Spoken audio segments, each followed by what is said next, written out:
Another episode of Let's Talk video was released on the 6th September. Patrons and members only have early access.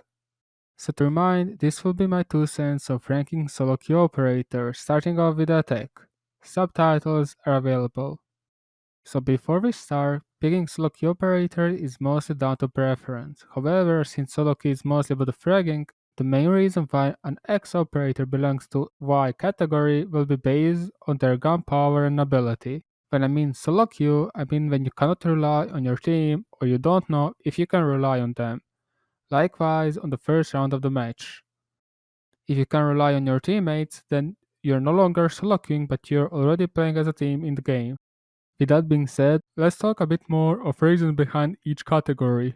So obviously loadout, primary secondary gadgets will be looked at.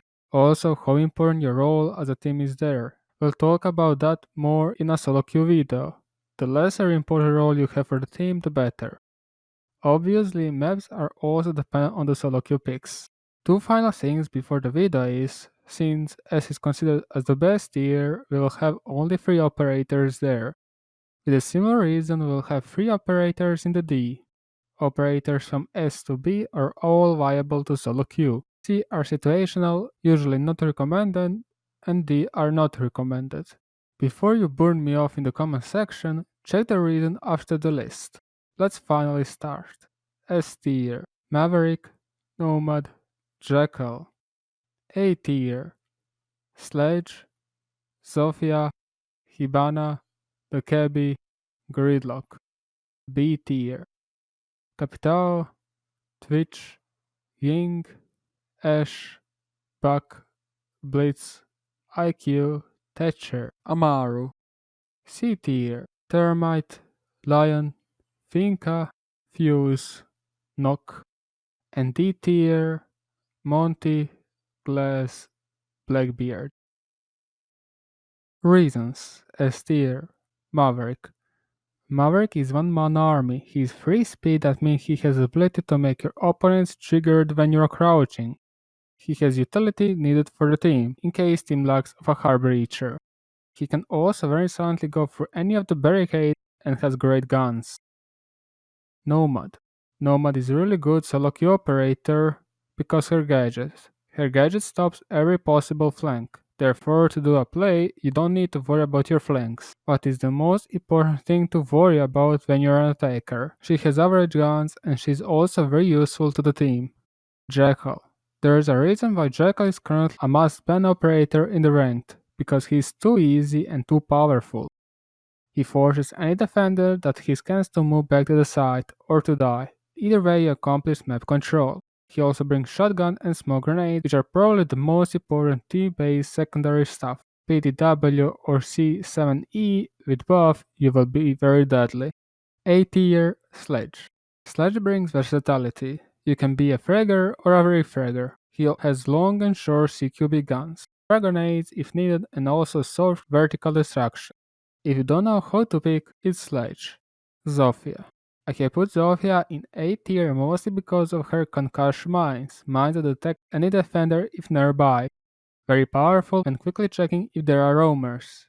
It is also very powerful if you actually hit someone and push afterwards. She can break breaching charge, and with her 2 impacts, she can be used as a vertical soul breacher as well. She has very good loadout overall. Hibana. Hibana is mostly put here because she's very similar to the Maverick. Free speed means crouch walking ability as well as having Beer 9 for CQB or Tape 89 for longer range allows her to play wherever you want. On the top of it, if your team lacks of the hard breacher and if you prefer Hibana over Maverick, Hibana is the way. Dokkaebi. Her loadout is average, while some people don't like her loadout, which is okay, but her gadget makes roaming nightmare. With the push of a button, you know for at least 3 seconds if you sprint, if someone is near you or not.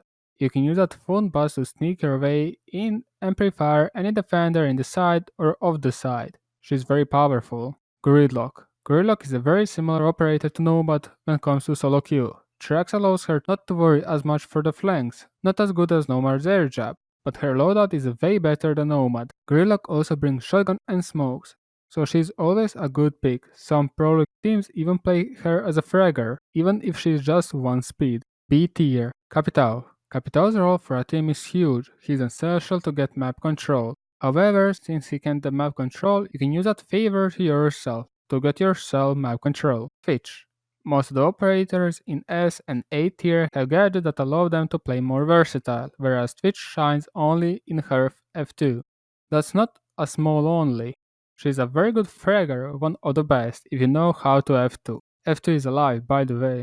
Ying. Ying shines in pre-made teams mostly because ADSs. Someone has to waste these. However, there are some cool tricks that even Macy J managed to show, and yet more to be explored. I have found a couple of them, saving them for a Ying video. Ashe. Ashe is a very similar to Twitch. She maybe should be in A tier, but I really love ACOG. I don't like and I can't play on 4 free because of the YouTube settings. Buck. Buck is very similar to Sledge but lacks of SMG-11 or another CQB gun. You could argue that his skeleton key is, but that thing only works up to 3 meters. Blitz. Blitz can be very hard to deal when defending, if you know how to play with Blitz. He can himself clear roamers in rank, or if you ask to be drowned out. Since he's a shield operator, he cannot be higher than B tier. A shield shines in a coordinated squad. IQ. IQ does bring free speed, similar to the Ashe, but she also brings important utility that should be saved prior to the execution. Also, I'm not a fan of Commando, and AUG is just too huge. Thatcher. Thatcher requires you not to do your solo queue job but to rely on your teammates during most of the work, but once you did your job, you're a fragger without SMG-11, hands, ward and sledge if solo queue. Amari is still a new operator, that's why I won't put her as high, but she brings something new on the table, the hook, and an LMG with an angle grip, an SMG-11, which can do loads of damage. She is very versatile because of her gadget as well as the loadout. C tier, Thermite.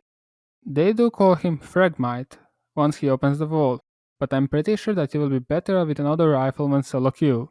Lion. Lion was a broken operator and still is a broken operator in squad. In solo queue, his gadget isn't that useful. Tokay is the way, if you want to be the meta enough. Also, I don't like Lion's loadout. Finka. Well, what Finka does is boosting your teammates and defend your teammates and yourself. If you want to have 0 recoil, most of the guns already have 0 recoil, so the only good thing is the ADS time when solo queuing. I mean, that's not bad, but there are definitely better options. Fuse.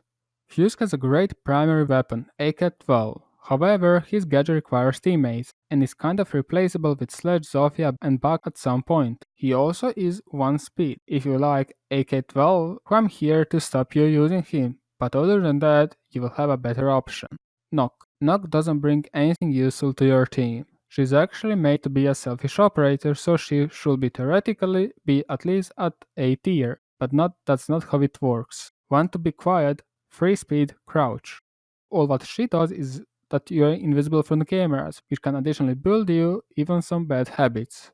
Also, she has subpar guns, definitely not a fragger but a flanker. D tier, Monty. Monty is a shield operator, therefore to make most of him, you need to team to know how to play around shields. Monty himself is not a good pick if solo queue, like you're hindering your fragging power. All what you can do is get closer to an enemy, either knife him or pray to the Lord of Hip Fires. He's a broken operator in squad, but in solo queue, nah. Glass. Glass ability requires at least another pair of smoke grenades and someone to burn ADSs. The issue with him is that up to 7 meters or even more, you'll be better with his pistol PMM than his rifle. PMM is definitely strong, but in the end, it's a pistol. Blackbeard. He's designed to hold important angles such as on the north balcony or border. As a local player, you want to be a man that makes changes. By holding angles, you will most likely, after a minute or two, be in a 2 versus 5 situation, and that's a rest in peace. Thank you for watching the video. If you have any feedback, let me know down in the comment section below. If you would like to support me, drop me a like, subscribe and click the notification bell to get all the notifications for my channel. Make sure to join my Discord server and follow me on Twitter.